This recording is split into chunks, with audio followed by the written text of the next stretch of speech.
Supreme court और CGI पर सवाल उठाकर विवादों में फंसे बीजेपी सांसद निशिकांत दुबे की मुश्किलें बढ़ती जा रही हैं। पहले पार्टी ने किनारा किया और अब अटॉर्नी जनरल आर वेंकटरमन के पास उनके खिलाफ एक और लेटर पहुंच गया है। सुप्रीम कोर्ट में वकील शिव कुमार त्रिपाठी ने बीजेपी सांसद के खिलाफ अदालत की आपराधिक अवमानना की कार्रवाई शुरू करने के लिए अर्जी दी है। शिव कुमार त्रिपाठी ने आरोप लगाया है कि गोंडा से बीजेपी सांसद निशिकांत दुबे ने सुप्रीम कोर्ट और मुख्य न्यायाधीश के खिलाफ अपमानजनक टिप्पणी कर संस्थान की गरिमा को ठेस पहुंचाया है। वहीं शिव कुमार त्रिपाठी से पहले एक और वकील अनस तनवीर ने अटॉर्नी जनरल को खत लिखा था।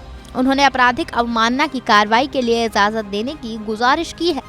तनवीर ने अपने पत्र में कहा है, सार्वजनिक रूप से दिए गए दुबे का बयान घोर निंदनीय, भ्रामक है। उनका उद्देश्य सर्वोच्च न्यायालय की गरिमा और अधिकार को कमतर दिखाना है। चिट्ठी में यह भी कहा गया कि दुबे की टिप्पणियों ने न केवल तथ्यात्मक रूप से गलत हैं, बल्कि उनका मकसद सुप्रीम कोर्ट की महिमा और छवि को धूमिल करना, कीर्ति को बदनाम करना है।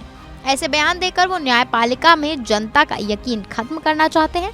उनका असली मकसद न्यायिक निष्पक्षता में सांप्रदायिक अविश्वास को भड़काना है। सुप्रीम कोर्ट के वकील के अलावा पूर्व आईपीएस अधिकारी और आजाद अधिकार सेना के राष्ट्रीय अध्यक्ष अमिताभ ठाकुर ने इस मामले को लेकर एक याचिका दायर की है। इसके जरिए उन्होंने दुबे के खिलाफ कंटेम्प्ट ऑफ कोर्ट एक्ट के नियमानुसार कार्रवाई करने की अपील की है। दरअसल निशिकांत दुबे ने अपने बयान में सुप्रीम कोर्ट और सीजीआई को देश में धर्म युद्ध के लिए जिम्मेदार बताया था। चलिए आपको सुनवाते हैं बीजेपी सांसद ने क्या कहा है। इस देश में धार्मिक युद्ध भड़काने के लिए केवल और केवल सुप्रीम कोर्ट जिम्मेवार है। सुप्रीम कोर्ट का एकमात्र उद्देश्य है, show me the face will show you the law.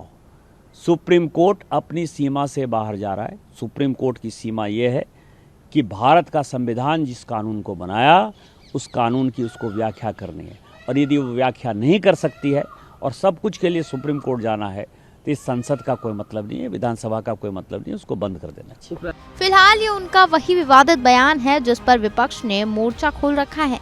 अब देखना यह है कि बीजेपी सांसद के खिलाफ क्या एक्शन होता है।